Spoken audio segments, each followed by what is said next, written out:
নমস্কার। গল্প বলবো বলে পরিবারের সকল সদস্যদের জানাই অনেক অনেক ভালোবাসা। আশা করছি সকলে খুব ভালো আছেন। ঈশ্বরের আশিসে আমরাও সকলে ভালো আছি। আমাদের মধ্যবিত্তদের অনেকেরই চোখে অনেক রকম স্বপ্ন থাকে, কিন্তু আর্থিক সীমাবদ্ধতার কারণে স্বপ্নগুলো স্বপ্নই থেকে যায়, নয়তো স্বপ্নগুলো ভেঙে চুরমার হয়ে যায়।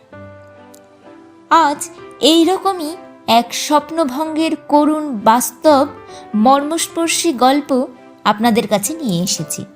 চলুন শুরু করা যাক। আজ আপনারা শুনছেন শ্রদ্ধেয় সুলেখক মানিক বন্দ্যোপাধ্যায়ের রচিত গল্প সমুদ্রের সোয়াদ। সমুদ্র দেখিবার স্বাদটা নীলার ছেলেবেলা। কিছুদিন স্কুলে পড়িয়াছিল। ভূগোলে পৃথিবীর স্থলভাগ আর জলভাগের সংক্ষিপ্ত বিবরণ আছে, কিন্তু তার অনেক আগে হইতে নীলা জানিত পৃথিবীর 3 ভাগ জল, 1 ভাগ স্থল। 7 বছর বয়সে বাবার মুখে খবরটা শুনিয়া কি আশ্চর্যই সে হইয়া গিয়াছিল। এ কি সম্ভব? কই, সে তো রেলে চাপিয়া কত দূর দেশে ঘুরিয়া আসিয়াছে। মামার বাড়ি যাইতে সকালবেলা রেলে উঠিয়া সেই রাত্রিবেলা পর্যন্ত ক্রমাগত হু হু করিয়া ছুটিয়া চলিতে হয়। কিন্তু নদী, নালা, খাল, বিল ছাড়া জল তো তার চোখে পড়ে নাই। চারিদিকে মাঠ, মাঝে মাঝে জঙ্গল, আকাশ পর্যন্ত শুধু মাটি আর গাছপালা। তারপর কত ভাবে, কত উপলক্ষে ছাপার অক্ষর, মুখের কথা আর স্বপ্নের বাহনে সমুদ্র তার কাছে আসিয়াছে।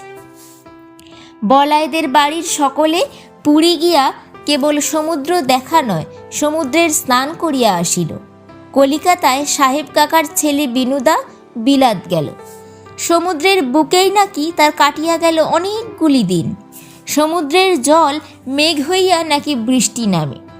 মাছ তরকারিতে যে নুন দেওয়া হয়, আর থালার পাশে একটুখানি যে নুন দিয়া মা দুবেলা ভাত বাড়িয়া দেন, সে নুন নাকি তৈরি হয় সমুদ্রের জল শুকাইয়া।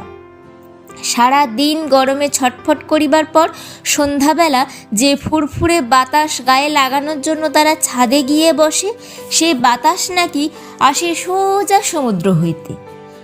সমুদ্র বুঝি দক্ষিণ দিকে বাবা? চারিদিকে সমুদ্র আছে। দক্ষিণ দিকে বঙ্গোপসাগর, আমাদের খুব কাছে। ঠিক ম্যাপে তাই আঁকা আছে, কিন্তু চারিদিকে সমুদ্র। উত্তর দিকে তো হিমালয় পর্বত, তারপর তিব্বত আর চীন। ম্যাপটা আবার ভালো করিয়া দেখিতে হইবে। আমায় সমুদ্র দেখাবে বাবা? বাবা অনেকবার প্রতিশ্রুতি দিয়াছিলেন, এবারও দিলেন। সমুদ্র দেখার আর হাঙ্গামা কি? একবার তীর্থ করিতে পুরীধামে গেলেই হইল। সুবিধা মতো একবার বোধহয় যাইতেও হবে। নীলার মার অনেক দিনের স্বাদ, কিন্তু কেরানির স্ত্রীর সহজ স্বাদও কি সহজে মিটিতে চায়? অনেক কষ্টে একরকম মরিয়া হইয়া একটা বিশেষ উপলক্ষে স্ত্রীর স্বাদটা যদি বা মেটানো চলে, ছেলে মেয়ের স্বাদ অপূর্ণই থাকিয়া যায়। রথের সময়ে যে ভিড়টাই হয় পুরীতে, ছেলে মেয়েদের কি সঙ্গে নেওয়া চলে? তাছাড়া সকলকে সঙ্গে নিলে টাকায়ও কুলায় না। ছোট ভাই বোনদের দেখাশোনাই বা করিবে কে? নীলাকে সঙ্গে না নেওয়ার আরও কারণ আছে। না গো, বিয়ের যোগ্যী মেয়ে নিয়ে ওই হট্টগোলের মধ্যে যাবার ভরসা আমার নেই। বিয়ের যোগ্যী মেয়ে, কিন্তু বিয়ের অযোগ্যী অবুঝ মেয়ের মতো কাঁদিয়া কাঁদিয়া চোখ ফুলাইয়া ফেলিল। কয়েকদিন চোখের জলের নোনতা স্বাদ ছাড়া জীব যেন তার ভুলিয়া গেল অন্য কিছুর স্বাদ। মা বাবা তীর্থ সারিয়া ফিরিয়া আসিলে কোথায় হাসি মুখে তাদের অভ্যর্থনা করিবে, তীর্থযাত্রার গল্প শুনিবার জন্য ব্যাকুল হইয়া উঠিবে, একটি প্রশ্ন করিয়াই নীলা কাঁদিয়া ভাসাইয়া দিল। সমুদ্রে চান করেছ বাবা? গাড়ি হইতে নামিয়া সবে ঘরে পা দিয়াছেন। নীলার বাবা বসিয়া বলিলেন, করেছি রে করেছি, একটু দাঁড়া, জিরিয়ে নি, বলবো খন সব। কি বলিবেন? কি প্রয়োজন আছে বলিবার? নীলা কি পুরীর সমুদ্র স্নানের বর্ণনা শোনে নাই? বলাইদের বাড়ির 3 তলার ছাতে উঠিয়া চারিদিকে যেমন আকাশ পর্যন্ত ছড়ানো স্থির অনড় রাশি রাশি বাড়ি দেখিতে পায়, তেমনি সীমাহীন জলরাশিতে বাড়ির সমান উঁচু ঢেউ উঠিতেছে নামিতেছে, আর তীরের কাছে বালির উপর আছড়াইয়া পড়িয়া সাদা ফেনা হইয়া যাইতেছে। এই কল্পনায় কোথাও কি এতটুকু ফাঁকি আছে নীলার? কেবল চোখের দেখা হইল না, এই যা বাপের আদুরে মেয়ে সে, অন্তত সকলে তাই বলে। তার সমুদ্র দেখা হইল না, কিন্তু বাপ তার সমুদ্র দেখিয়া স্নান করিয়া ফিরিয়া আসিল। নীলা তাই কাঁদিয়া ফেলিল। বাবা তাড়াতাড়ি আবার প্রতিজ্ঞা করিলেন, পুজোর সময় যেমন করে পারি তোকে সমুদ্র দেখিয়া আনবো নীলা, ধার করতে হলে তাও করব। কাঁদিস নে নীলা, সারা রাত গাড়িতে ঘুমাতে পাইনি, দোহাই তোর, কাঁদিস নে। সমুদ্র দেখাইয়া আনিবার বদলে পূজার সময় নীলাকে কাঁদাইয়া তিনি স্বর্গে চলিয়া গেলেন। বলাই বাহুল্য যে এবার সমুদ্র দেখা হইল না বলিয়া নীলা কাঁদিয়া কাঁদিয়া চোখ ফুলাইয়া চোখের জলের নোনতা স্বাদে আর সব কিছুর স্বাদ ডুবাইয়া দিল না। কাঁদিল সে বাপের শোকে। কেবল সে একা নয়, বাড়ির সকলেই কাঁদিল। কিছুদিনের জন্য মনে হইল একটা মানুষ, বিশেষ অবস্থার, বিশেষ বয়সের, বিশেষ একটা মানুষ চিরদিনের জন্য নীলার মনের সমুদ্রের মতো দুর্বোধ্য ও রহস্যময় একটা সীমাহীন কিছুর ওপারে চলিয়া গেল। সংসারে মানুষের কান্না ছাড়া আর কিছুই করিবার মতো থাকে না। ছেলেবেলা হইতে আরও কতবার নীলা কাঁদিয়াছে, বাড়ির শাসনে কাঁদিয়াছে, অভিমানে কাঁদিয়াছে, খেলার সাথীর সঙ্গে সংঘর্ষ হওয়ায় কাঁদিয়াছে, পেটের ব্যথায় ফোড়ার যাতনায় কাঁদিয়াছে, সমুদ্র দেখার স্বাদ না মেটায় কাঁদিয়াছে। অকারণেও সে দু চারবার কাঁদে নাই এমন নয়, এমন কষ্ট হয় কাঁদিতে, দেহের কষ্ট, মনের কষ্ট, শরীরটা যেন ভারী হইয়া যায়, জ্বর হওয়ার মতো সর্বাঙ্গে অস্বস্তিকর ভোঁতা টনটনে যাতনা বোধ হয়।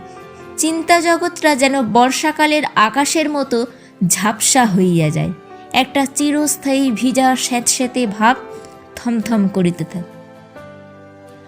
শরীর ও মন দুই রকম কষ্টেরই আবার স্বাদ আছে বৈচিত্র্যহীন, আলুনি ও কড়া নোনতা স্বাদ। স্বাদটা অনুভব করবার সময় নীলার লাগে একরকম, আবার কল্পনা করিবার সময় লাগে অন্যরকম রক্তের স্বাদের মতো। ছুরি দিয়া পেন্সিল কাটিতে, বটি দিয়া তরকারি কুটিতে, কোনো কিছু দিয়া টিনের মুখ খুলিতে নিজের অথবা ভাইদের আঙুল কাটিয়া গেলে তার প্রচলিত চিকিৎসার ব্যবস্থা অনুসারে নীলা কাটা স্থানে মুখ দিয়া চুষিতে আরম্ভ করে। রক্তের স্বাদ তার জানা আছে। নীলার বাবার মৃত্যুর পর সকলে মামা বাড়ি গেল। বিয়ের যোগ্যী মেয়েকে সঙ্গে করিয়া অত দূর মফস্বলের ছোট শহরে যাওয়ার ইচ্ছা নীলার মার ছিল না। তিনি বলিলেন, আর কটা মাস থেকে মেয়েটার বিয়ে দিয়ে গেলে হতো না দাদা? একটা ছোটোখাটো বাড়ি ঠিক করে নিয়ে মেজমামা বলিলেন, মাথা খারাপ নাকি তোর? অরক্ষণীয়া নাকি মেয়ে তোর? বাপ মরেছে, একটা বছর কাটুক না। ওহ বলিয়া নীলার মা চুপ করিয়া গেলেন। কেবল তাই নয়, শহরে তাদের দেখাশোনা করিবে কে? খরচ চালাইবে কে? মামারা তো রাজা নন। সুতরাং সকলে মামা বাড়ি গেল। সকালে গাড়িতে উঠিয়া অনেক রাত্রি পর্যন্ত হু হু করিয়া চলিলে সেখানে পৌঁছানো যায়। ঘানটির পরিবর্তন হয় নাই। অনেক কালের ভাঙা ঘাটওয়ালা পানা ভরা পুকুরটার দক্ষিণে ছোট আমবাগানটির কাছে নীলার দুই মামার বাড়িখানারও পরিবর্তন হয়নি। কেবল মামারা, মামিরা আর মামাতো ভাই বোনেরা এবার যেন কেমন বদলাইয়া গিয়াছে। কোথায় সেই মামার বাড়ির আদর, সকলের আনন্দ গদগদ ভাব, অফুরন্ত উৎসব? এবার তো কেউ একবারও বলিল না এটা খা ওটা খা। তার বাবার জন্য কাঁদা কাটা শেষ করিয়া ফেলিবার পরেও তো বলিল না একটু কাঁদিবে নাকি নীলা? বাবার জন্য মাঝে মাঝে যেটুকু কাঁদে তারও উপরে মামাবাড়ির অনাদর অবহেলার জন্য একটু বেশি রকম কান্না। কিছুকাল কাটিবার পর এ বিষয়ে ভাবিয়া কিছু ঠিক করিবার প্রয়োজনটা মিটিয়া গেল। আপনা হইতে যথেষ্ট কাঁদিতে হইল নীলাকে। ছেঁড়া ময়লা কাপড় তো নীলা জীবনে কখনো পরে নাই। গোবর দিয়া ঘর লেপে নাই, পানা পুকুরে বাসন মাজে নাই, কলসি কাঁখে জল আনে নাই, বিছানা তোলা, মশলা বাটা, রান্না করা লইয়া দিন কাটায় নাই। এমন ভয়ানক ভয়ানক খারাপ কথার বকুনিও শোনে নাই। হায়, একটু ভালো জিনিস পর্যন্ত সে খাইতে পায় না। এমনই তার শরীরের নাকি এমন পুষ্টি হইয়াছে যে কোনো ভদ্র ঘরের মেয়ের যা হয় না, হওয়া উচিত নয়। কিন্তু তারই না হয় অভদ্র রকমের দেহের পুষ্টি হইয়াছে। তার ভাই বোনেরা তো রোগা। মামাতো ভাই বোনদের সঙ্গে ওরাও একটু দুধ পায় না কেন? পিঠা পায়েসের ভাগটা ওদের এত কম হয় কেন? এমন ভিখারির ছেলের মতো বেশ করিয়া তার ভাই দুটিকে স্কুলে যাইতে হয় কেন? মামাদের জন্য ভাইরা যে তার দুবেলা খাইতে পাইতেছে, স্কুলে পড়িতে পাইতেছে, এটা নীলার খেয়ালও থাকে না। মামাতো ভাই বোনদের সঙ্গে নিজের ভাই বোনদের আহার বিহারের স্বাভাবিক পার্থক্যটা তাকে কেবলই কাঁদায়। বড় মামি বলেন, বড় তো ছিঁচকাঁদুনি মেয়ে তোমার ঠাকুরজি। মেজ মামি বলেন, আদর দিয়ে মেয়েটির মাথা খেয়েছে একেবারে। নীলার মা বলেন, দাও না তোমরা ওর একটা গতি করে, মেয়ে যে দিন দিন কেমনতর হয়ে যাচ্ছে। পাত্র খোঁজা হইতে থাকে আর নীলা ভাবিতে থাকে, বিবাহ হইয়া গেলে সে আবার শহরের সেই বাড়ির মতো একটা বাড়িতে গিয়া থাকিতে পাইবে, সকলের আদর যত্ন জুটিবে।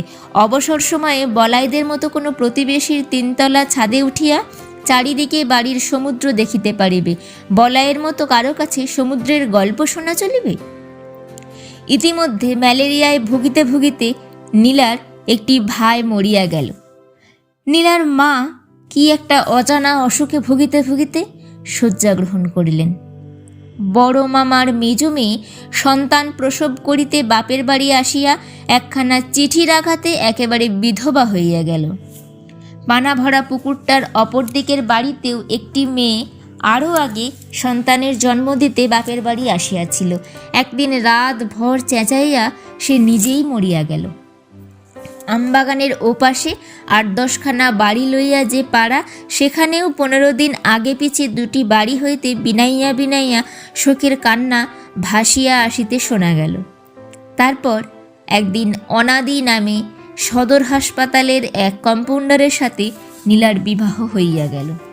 সমস্ত অবস্থা বিবেচনা করিয়া সকলেই একরকম স্বীকার করিলেন যে ধরিতে গেলে নীলার বিবাহটা মোটামুটি ভালোই হইয়াছে বলা যায়। মেয়ের তুলনায় ছেলের চেহারাটাই কেবল একটু যা বেমানান হয়েছে। কচি ডাল ভাঙিয়া ফেলিলে শুকাইয়া যেমন হয়, কতটা সেই রকম শুষ্ক ও শীর্ণ চেহারা অনাদির। ব্রণের দাগ ভরা, মুখের চামড়া কেমন মরা মরা, চোখ দুটি নিষ্প্রভ, দাঁতগুলি খারাপ। এদিকে মামা বাড়ির অনাদর অবহেলা সহিয়া এবং বাবা ও ছোট ভাইটির জন্য কাঁদিয়াও নীলার চেহারাটি বেশ একটি জমকালো ছিল। একটু অতিরিক্ত পরিপাট্য ছিল তার নিটোল অঙ্গ প্রত্যঙ্গগুলির গঠন বিন্যাসে। কিছু বলিবার নাই, কিছু করিবার নাই, মুখ বুঝিয়া সব মানিয়া লইতে হইল নীলার। বিশেষ আর এমন কি পরিবর্তন হয়েছে জীবনের? বাস কেবল করিতে হয় অজানা লোকের মধ্যে, যাদের কথাবার্তা চালচলন নীলা ভালো বুঝিতে পারে না। আর রাত্রে শুইয়া থাকিতে হয় একটি আধপাগলা মানুষের কাছে, যার কথাবার্তা চালচলন আরও বেশি দুর্বোধ্য মনে হয় নীলার। কোনো দিন রাত্রে সংসারের সমস্ত কাজ শেষ হওয়ার পর ছুটি পাইয়া ঘরে আসিবা মাত্র অনাদি দরজায় খিল তুলিয়া দেয়। হাত ধরিয়া ঊর্ধ্বশ্বাসে কি যে সে বলিতে আরম্ভ করে, নীলা ভালো বুঝিতেই পারে না। কেবল বুঝিতে পারে আবেগ উত্তেজনায় অনাদি থরথর করিয়া কাঁপিতেছে। চোখের দৃষ্টান্ত তার উদ্ভ্রান্ত। মনে হয় নীলার আসিতে আর একটু দেরি হইলে সে বুঝি বুক ফাটিয়া মরিয়াই যাইত। কোনো দিন ঘরে আসিয়া দেখিতে পায় অনাদির মুখে গভীর বিষাদের ছাপ। স্তিমিত চোখে দৃষ্টি আছে কিনা সন্দেহ। ঘুম আসে নাই। রাত্রি শেষ হইয়া আসিলেও ঘুম যে আজ তার আসিবে না নীলা তা জানে, কিন্তু হাই সে তুলিতেছে মিনিটে মিনিটে। কি বলিবার আছে, কি করিবার আছে? হয় দাঁতের ব্যথা, নয় মাথা ধরা, নয় জড়ভাব, অথবা আর কিছু। অন্যদিকে প্রায়ই রাত জাগায়, অন্যদিনে সে রাত জাগে নীলার জন্য। সুযোগ পাইলে নীলা চুপি চুপি নিঃশব্দে কাঁদে। সজ্ঞানে মনের মতো স্বামীলাভের তপস্যা সে কোনোদিন করে নাই। কীরকম স্বামী পাইলে সুখী হইবে কোনোদিন এই কল্পনা তার মনে আসে নাই। সুতরাং আশাভঙ্গের বেদনা তার নাই। আশাই সে করে নেয়, তার আবার আশা ভঙ্গ কিসের? অনাদির সোহাগেই সোহাগ পাওয়ার স্বাদ মিটাইয়া নিজেকে সে কৃতার্থ মনে করিতে পারিত। উত্তেজনা ও অবসাদের নাগরদোলায় ক্রমাগত স্বর্গ ও নরকে ওঠানামা করার যে চিরন্তন প্রথা আছে জীবনযাপনের, তার মধ্যে নরকে নামাকে তুচ্ছ আর বাতিল করিয়া দেয়া সকলের মতো সেও একটা বিশ্বাস জন্মায়া নিতে পারিত যে স্বর্গই সত্য, বাকি সব নিছক দুঃস্বপ্ন। কিন্তু স্বামীই তো মেয়েদের সব নয়। গত জীবনের একটা বড় রকম প্রত্যাবর্তন তো নীলা আশা করিয়াছিল, যে প্রত্যাবর্তনের সঙ্গে শহরে তাদের সেই আগেকার বাড়িতে থাকা সকলের না হোক অন্তত একজনের কাছে সেই রকম আদর যত্ন পাওয়া, অবসর সময় বলাইদের মতো কোনো প্রতিবেশীর তিনতলা বাড়ির ছাদে উঠিয়া চারিদিকে বাড়ির সমুদ্র দেখা, আর বলাইয়ের মতো কারোর মুখে আসল সমুদ্রের গল্প শোনার মোটামুটি একটা মিল আছে। এখানে নীলাকে বিশেষ অনাদর কেউ করে না। লজ্জায় কম করিয়া খাইলেও মামা বাড়ির চেয়ে এখানে তার পেট ভরা খাওয়া জোটে। এখানে তাকে যে দয়া করিয়া আশ্রয় দেওয়া হয় নাই, এখানে থাকিবার স্বাভাবিক অধিকারই তার আছে। এটা সকলে যেমন সহজভাবে মানিয়া লইয়াছে, সে নিজেও তেমনি আপনা হইতে সেটা অনুভব করিয়াছে। মামা বাড়ির চেয়েও এখানকার অজানা অচেনা নরনারীর মধ্যে ঘোমটা দেওয়া বধূ জীবনযাপন করিতে আসিয়া নীলা তাই স্বস্তি পাইয়াছে অনেক বেশি। তবু একটা অকথ্য হতাশার তীব্র ঝাঁঝালো স্বাদ সে এখন অনুভব করিয়াছে। এখানে গুমরাইয়া গুমরাইয়া এই কথাটাই দিবা রাত্রি মনের মধ্যে পাক খাইয়া বেড়াইতেছে যে সব তার শেষ হইয়া গিয়াছে, কিছুই তার করার নাই, বলার নাই, পাওয়ার নাই, দেওয়ার নাই। সানাই বাজাইয়া একদিন তার জীবনের স্বাদ, আহ্লাদ, সুখ, দুঃখ, আশা, আনন্দের সমস্ত জের মিটাইয়া দেওয়া হইয়াছে। কাঁদছ নাকি? কি হয়েছে? কাঁদিনি তো। কাঁদিতে কাঁদিতেই নীলা বলে সে কাঁদে নাই। জানুক অনাদি, কি আসিয়া যায়, কাঁদা আর না কাঁদা সব সমান নীলার। নীলার কান্নার মৃত সঞ্জীবনী যেন হঠাৎ মৃতপ্রায় দেহে মনে জীবন আনিয়া দিয়াছে। এমনইভাবে অনাদি তাকে আদর করে, ব্যাকুল হইয়া জানিতে চায় কেন কাঁদিতেছে নীলা, কি হইয়াছে নীলার। এখানে কেউ গালমন্দ দিয়াছে, মা বোনের জন্য মন কেমন করিতেছে, অনাদি নিজে না জানিয়া মনে কষ্ট দিয়াছে তার। একবার শুধু মুখ ফুটিয়া বলুক নীলা, এখনই অনাদি প্রতিকারের ব্যবস্থা করিব। কিন্তু কি বলিবে নীলা? বলার কি আছে? সে কি নিজেই জানে কেন সে কাঁদিতেছে? আগে প্রত্যেকটি কান্নার কারণ জানা থাকত। কোনো কান্না বকুনির, কোনো কান্না অভিমানের, কোনো কান্না শোকের, আর কোনো কান্না সমুদ্র দেখার সাধের মতো জোরালো অপূর্ণ সাধের। আজকাল সব যেন একাকার হয়ে গিয়াছে। কান্নার সমস্ত প্রেরণাগুলি যেন দল বাঁধিয়া চোখের জলের উৎস খুলিয়া দেয়। সেদিন অনাদি ভাবে কান্নার কারণ অবশ্যই কিছু আছে, নীলা মুখ ফুটিয়া বলিতে পারিল না। পরদিন আবার তাকে কাঁদিতে দেখিয়া সে রীতিমতো ভরকাইয়া যায়। কান্নার কারণটা তবে তো নিশ্চয়ই গুরুতর। আরও বেশি আগ্রহের সঙ্গে সে কারণ আবিষ্কারের চেষ্টা করে এবং কিছুই জানিতে না পারিয়া সেদিন তার একটু অভিমান হয়। তারপর দুদিন নীলা কাঁদে কি না সে জানে না। দাঁতের ব্যথা আর মাথার যন্ত্রণায় বিব্রত থাকায় অনাদি টের পায় না। পরদিন আবার নীলার কান্না শুরু হইলে রাগ করিয়া অনাদি বলিল, কি হয়েছে? যদি নাই বলিবে বারান্দায় গিয়ে কাঁদো, আমায় জ্বালিও না। এতক্ষণ কাঁদিবার কোনো প্রত্যক্ষ কারণ ছিল না। এবার স্বামীর একটা কড়া ধমক খাইয়া নীলা অনায়াসে আরও বেশি আকুল হইয়া কাঁদিতে পারিত। কিন্তু ধমক খাওয়া মাত্র নীলার কান্না একেবারে থামিয়া গেল। দাঁত ব্যথা করছে তোমার? অনাদি বলিল, না। মাথার যন্ত্রণা হচ্ছে? না। তবে? নীলা যেন অবাক হইয়া গিয়াছে। দাঁতও ব্যথা করিতেছে না, মাথার যন্ত্রণা নাই, কাঁদিবার জন্য তবে তাকে ধমক দেওয়া কেন? বারান্দায় গিয়ে কাঁদিতে বলা কেন? দাঁতের ব্যথা মাথার যন্ত্রণা না থাকিলে তো তার প্রায় নিঃশব্দ কান্নায় অনাদির অসুবিধা হওয়ার কথা নয়।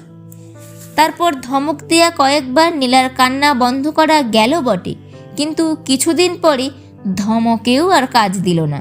মাঝে মাঝে তুচ্ছ উপলক্ষে, মাঝে মাঝে কোনো উপলক্ষ ছাড়াই নীলা কাঁদিতে লাগিল। মনে হইল তার একটা উদ্ভট ও দুর্নিবার পিপাসা আছে। নিজের নাকের জল, চোখের জলের স্রোত অনেকক্ষণ ধরিয়া অবিরাম পান না করিলে তার পিপাসা মেটে।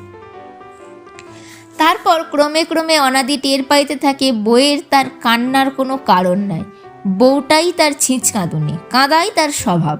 অনাদির মাও কথাটায় সাই দিয়া বলেন, একদিন বলিনি তোকে, কি জানি হয়তো ভেবে বসবি আমরা যন্ত্রণা দিয়ে বউকে কাঁদাই, তোর কাছে বানিয়ে বানিয়ে মিছে কথা বলছি।